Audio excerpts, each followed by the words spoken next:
অব্যাহত সেনা অভিযান এবং তৎপরতায় পালিয়েছে নাটোরের লালপুরে পদ্মাচরের সশস্ত্র গ্রুপগুলো। চলছে নির্বিঘ্নে চাষাবাদ। অবৈধভাবে বালু উত্তোলন এবং এই ব্যবসা ঘিরে গড়ে ওঠা ভয়ঙ্কর নানা বাহিনীর কাছে জিম্মি ছিল চরবাসী। চাষাবাদ ছিল অনিশ্চয়তায়, তবে চরে এখন ফিরেছে স্বস্তি। নাটোর থেকে হালিম খানের পাঠানো রিপোর্ট।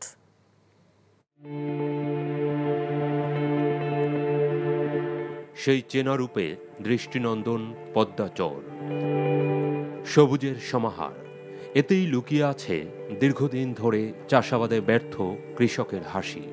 এখানেই অবৈধভাবে বালুত্তোলনের কারণে অব্যাহত ভাঙনে শত শত হেক্টর ফসলি জমি বিলীন হয় নদীগর্ভে।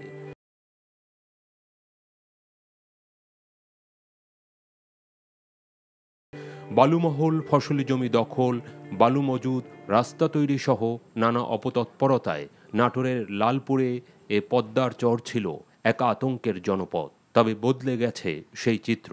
এখন আবার নিরাপত্তা হয়েছে, এখন কোনো ঝামেলাই নাই, কোনো মস্তান করার কোনো জিনিস নাই, টাকা পয়সা চলাফেরা সব দিকেই আমার সুবিধা হয়েছে।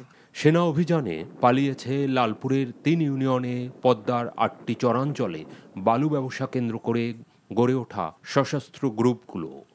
মুখ খুলতে শুরু করেছেন এতদিন যারা প্রাণের ভয়ে বোবা হয়েছিলেন। বালুর মহল আপাতত ৩টা আছে, ৩টার মধ্যে ৩টাই বন্ধ আছে এখন আপাতত। চলছে ধারাবাহিক অভিযান, নজরদারি। অবৈধ বালুমহল বন্ধ করে কোটি কোটি টাকার বালু এখন প্রশাসনের হেফাজতে। প্রশাসনের উদ্যোগে এবং সেনাবাহিনীর সহায়তায় বন্ধ করার ফলে সেখানে এখন দেখা যাচ্ছে যে জনগণ চাষাবাদ করতে পারছে, নির্বিঘ্নে চলাচল করতে পারছে। এই অবৈধ বালু তোলা বা মাটি কাটার বিরুদ্ধে প্রশাসন সবসময় সোচ্চার আছে।